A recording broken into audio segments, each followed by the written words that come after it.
Hey, this is Frasz from Exiled Hope, and you're listening to the Brutally Delicious podcast. The Brutally Delicious Podcast. The Brutally Delicious Podcast. The Brutally Delicious Podcast. The Brutally Delicious Podcast. Let's just jump in and talk about Exiled Hope then. Yeah, Apocrypha's done and out, what, 4/11? yeah, April 11th. Now that it's complete, how do you feel about it? And are you satisfied with the outcome?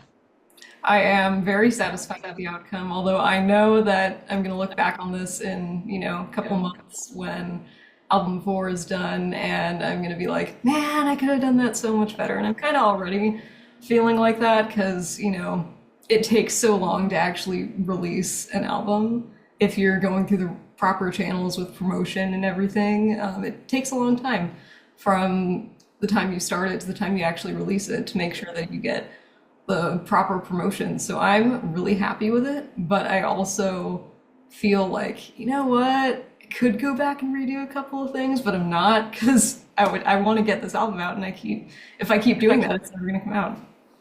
So I've got a bunch of specific questions, but I was curious, you just mentioned something. How do you know when a song is done then? Is it just deadline based? There are no deadlines, and theoretically I could keep walking away forever, but generally, I mean, keep coming back to it forever. But generally, I know when to walk away when I listen to it and nothing immediately stands out to me as needing to be fixed, and I kind of feel like, oh, I could listen to this and it could sound like a generally solid representation of what I can do at this point in time. So specifics, let's dive right in. Yeah. Um, so the album Apocrypha is described as your third installment of an ongoing musical narrative. So how does this new protagonist's journey connect to or expand upon the stories in your two previous albums?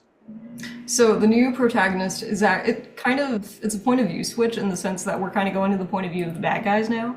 So the first two albums were focused on the rebels, and this album is focused on one of the members of the corrupt government that runs the city, who's kind of questioning, what are we doing? Is this really the right path? Like, what are these people trying to hide, and what are their goals? Like, what is all of this for? And so he's diving into the history of the city that was recently uncovered in album 2, and he's questioning whether he's on the right path and whether he should, be doing things differently. What's the best way to stay true to himself and use the power that he's been given for good? So. Okay. Were there challenges maintaining that continuity or introducing new twists and turns or perspectives? Yeah, there are always a few challenges with figuring out how to continue the story without belaboring it or without taking it into a completely unwarranted, weird direction that might be a little bit off kilter. But I think that the way that I usually overcome that is I tie the themes to, a specific thing that happened in a previous album or a specific point in the story. So there has to be this continuity based on something specific that happened. Right. And for Apocrypha, that is the rediscovery of, Hope and the documents and all the history that she left behind when she was executed in the first album. So yeah, there's always this nexus of events and little storylines pulling together. So are you writing this like as short stories or even novellas beforehand, or is this kind of just writing as you're writing to the music? It's kind of just as I'm writing to the music, but there is a version on my Substack page where I actually write down, what each song is about and how it relates to the story. So in my newsletter, I have albums 1, 2, and 3 all pretty much broken down into a story that you can read, like a short narrative, and it Yeah, tells that's you cool. like what the songs represent at that point in the story. Okay. So you guys definitely, I think, are like multi-genre. I mean, from what I've heard, it's kind of you're pulling from everywhere, right? So Yep. how does that musical diversity reflect on your protagonist's journey throughout the record? It's a very tumultuous journey, and the different styles of music that I employ on the album represent different emotions that the characters are feeling or different things that they're dealing with. So like if I'm using harsh vocals, or if it's a more black metal oriented track, then it's clearly gonna be a darker song with darker themes, and the character is clearly, going through a dark night of the soul. And Right. when I'm like using more uplifting power metal sorts of sounds, there's usually either like some drama going on or some sort of revelation that the character's having. Specifically on Over For You probably stands out as that kind of song. So You had some guest appearances as well from Metal Matt and Imperator Mortem. Is that correct? How did yes. that come about then? And how did they add to the whole story, right? Did you give them their parts or did they kind of ad lib it? What happened? They've both been my friends for a very long time, so it came about just because I was like, hey, I kind of want to hear how you sound on this type of song because I love your singing and I want to hear how it sounds in this context. So I wrote out parts for them and then they performed those parts, and then we kind of like sometimes, especially for Imperator Mortem, I had him sing the entire song and then we kind of cut and spliced like which parts we were going to include on the song. And then for Metal Matt, I wrote him a verse and he sang the verse, and then I had him like sing the rest of the song and see how like we would work together Right. on that. So is this in the live setting? I mean, what does this look like live? Is it a whole Broadway production, assuming you have the money? Because I imagine, cash is going to be an issue. This isn't gonna be a live production ever, I don't think, because it's all me, and it would be really difficult to. It'd be really awkward to just kind of get up there and do karaoke with my guitar, pretty much, because Right. the synths would have to be backing tracks, and I really don't want to go through the trouble of getting, teaching other musicians the songs, because I actually do a lot of this kind of off the cuff, and I put the pieces together as I'm writing the song, so there's not a whole lot of planning that goes into it other than I generally want this type of feeling or this type of song, this type of riff to go in the song. So it would be really difficult to go in and teach everyone all the parts and have it come together in a live setting. And you may have already done this, but what about in the video world? Because this is all, I mean, you could turn this into all kinds of stuff, right? Yeah, I would love to do animated music videos in the future and like That's what I was thinking in the back of my head, some sort of yeah, anime AI sort of thing. Yeah. yeah, have the songs like actually be represented in the stories in like an animated setting. Do you think about that when you're writing?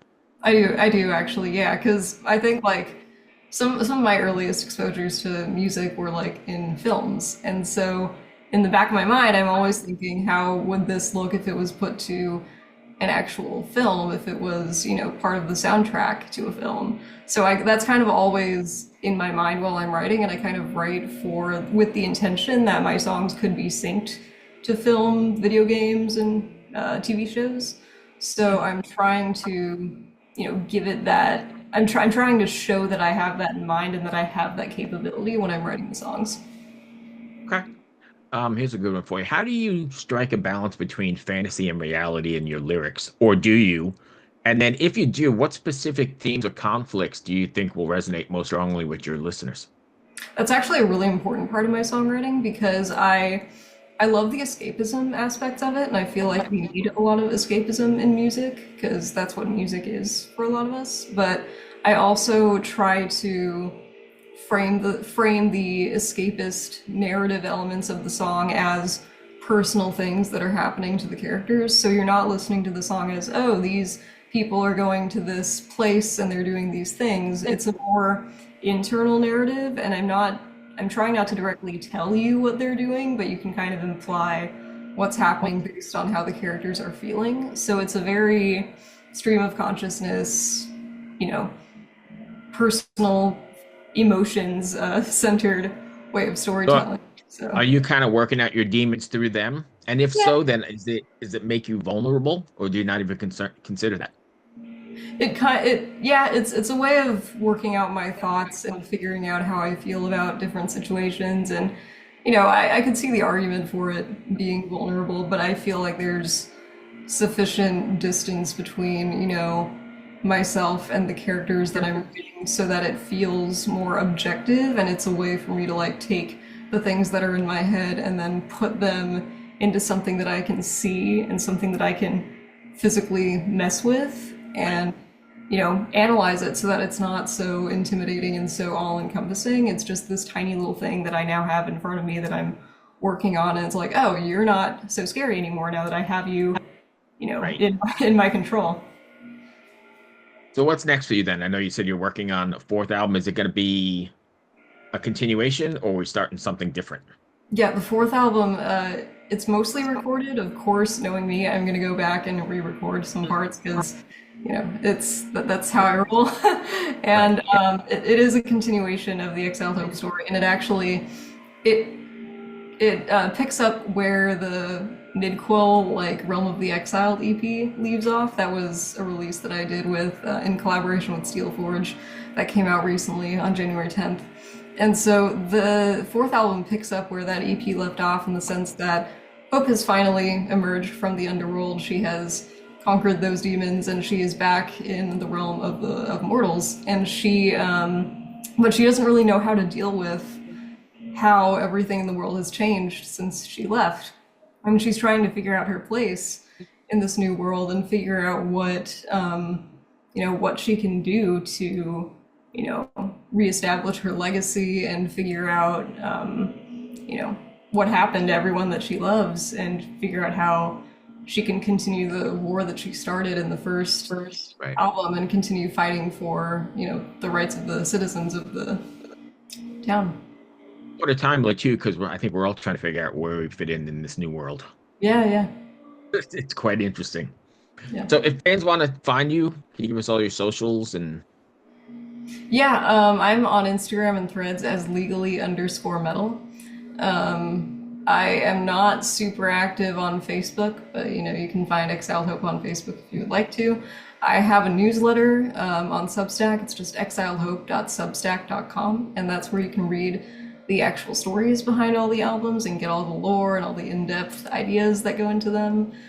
I'm also on Bandcamp, exiledhope.bandcamp.com. Let's see, Instagram, Threads, Bandcamp, Substack. I think those are the main ones that I use, so you can find me on there. Good luck with the record, and I'm sure we'll be talking again sometime soon. All right, thank you so much. Bye-bye. Cheers. Bye.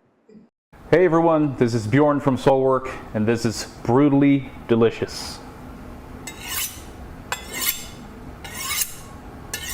The Brutally Delicious Podcast. The Brutally Delicious Podcast. The Brutally Delicious Podcast. The Brutally Delicious Podcast. Hey there, heavy metal maniacs and kitchen crusaders. I'm Bruce Moore, the host of the Brutally Delicious Podcast, where we whisk up a blend of metal and food to quench even the most discriminate tastes. Have you ever wondered what your favorite metal musician chows down on before they hit the stage to melt your face off? Well, look no further.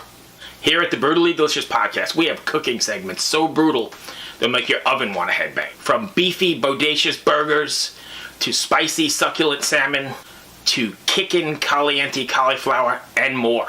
We mix metal and culinary creations, resulting in a feast for the senses. But wait, there's more. Hey, this is Michael Monroe. Brutally delicious. Isn't that beautiful? See you down the road. Each week, I meet with the mammoths of metal for interviews that are spicier than a Carolina Reaper. Get the latest on their upcoming shows, behind-the-scenes stories, and if we're lucky enough, maybe they'll share a secret family recipe or two with us. You'll also want to check out our weekly album and show reviews, where we dice, slice, and serve up our unique takes on the latest metal releases. So grab your leather apron, crank the volume to 11, and subscribe to the Brutally Delicious Podcast on your favorite podcast platform. It's sure to be a hell of a time. Oh, hey there. It's Tim from Protest the Hero. Now that you've seen my junk, I'm going to show you how to make a pizza. And you're watching Brutally Delicious. What's up, everybody? Max Cavalera, Soulfly, and you listen to Brutally Delicious Podcast. Stay metal, motherfuckers.